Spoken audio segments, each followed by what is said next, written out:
రోజులుగా నెల్లూరు సెంట్రల్ జైల్లో వివిధ కేసుల్లో రిమాండ్లో ఉన్నారు. సోమవారం కాకాణి గోవర్ధన్ రెడ్డికి షరతులతో కూడిన బెయిల్ మంజూరు చేసింది ఏపీ హైకోర్టు. నిన్న బెయిల్ ధృవీకరణ పత్రాలు ఆలస్యం కావడంతో విడుదల వాయిదా పడింది. జైలు నుంచి జాతీయ రహదారి వరకు భారీగా తరలివచ్చారు వైసీపీ శ్రేణులు.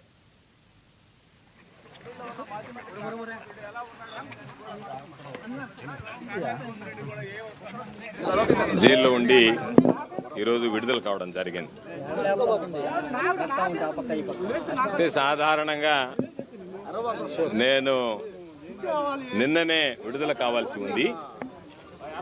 ఎందుకంటే సోమవారం నాడే ఉన్నత న్యాయస్థానం బెయిల్ మంజూరు చేయడం జరిగింది.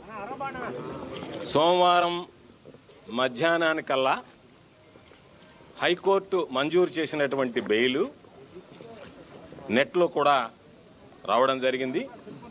సాధారణంగా ముందు రోజు హైకోర్టు బెయిల్ ఇస్తే తెల్లవారి ఆ బెయిల్ ఉత్తర్వులు రావడంలో హైకోర్టు నుంచి జాప్యం అయితే తప్ప లేకపోతే ఖచ్చితంగా బెయిల్ వచ్చి ఉండాలి. మరి కారణాలేమో నాకు తెలియదు, నేను జైల్లో ఉన్నాను కాబట్టి.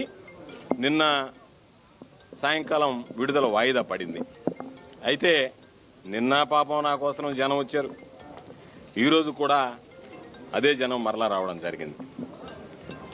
నాకున్నటువంటి ఆస్తి ఈ జిల్లా ప్రజలు, ప్రత్యేకించి సర్వేపల్లి నియోజకవర్గానికి సంబంధించినటువంటి కుటుంబాలు, వన్నె తరగనటువంటి వాళ్ళ ప్రేమ అభిమానాలు. ఈరోజు ఈ కేసును గురించి ఎక్కడా మాట్లాడకూడదు అనేటువంటిది హైకోర్టు విధించినటువంటి నిబంధన, షరతు. కాబట్టి ఆ షరతులకు లోబడి ఈరోజు ఈ హైకోర్టు మంజూరు చేసినటువంటి బెయిల్ విషయంలో నేను ఏది కూడా వ్యాఖ్యానించదలుచుకోలేదు. అయితే బహుశా నెల్లూరు జిల్లాకు సంబంధించి 2 సార్లు శాసనసభ్యుడిగా, ఒకసారి జిల్లా పరిషత్ చైర్మన్గా, ఒకసారి మంత్రిగా పనిచేసినటువంటి వ్యక్తిని ఇన్ని రోజులు జైల్లో పెట్టడం అనేటువంటిది ఇది ప్రథమంగా జరిగింది. అంటే ఎక్కడ లేనటువంటి సాంప్రదాయాలని ఈరోజు కూటమి ప్రభుత్వం పరిచయం చేస్తుంది.